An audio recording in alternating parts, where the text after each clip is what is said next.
Some world leaders are not happy about President Trump's phone call to FIFA's president. We're learning about it on the eve of a high-stakes NATO summit in Turkey. The wars in Ukraine and Iran are also expected to be hot topics. ABC's Armando Garcia has the details.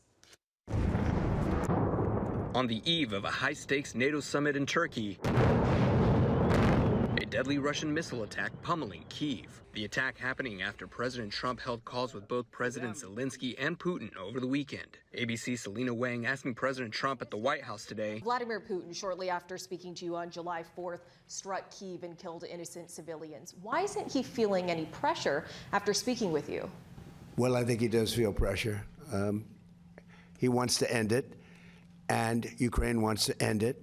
And we're in talks, and we'll see if we can get it ended. President Trump is expected to meet with Zelenskyy as the war in Ukraine continues into its 5th year. In recent weeks, Ukraine using drones to target Russian infrastructure, including this attack today on Russia's largest oil refinery. What the Ukrainians have been doing in going after the infrastructure, in knocking out much of the oil, and being able to attack directly into Moscow means that they've brought the war home to the Russian people in a way that they hadn't in the past. European allies fearful that Trump could force an end to the war in Ukraine that favors Russia. A senior Trump administration official says President Trump will also be discussing protecting shipping through the Strait of Hormuz at the summit.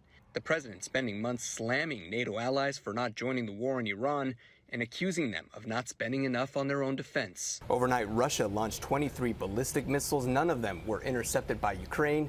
At the summit, President Zelenskyy is expected to ask for more missile interceptors. Armando Garcia, ABC News, New York.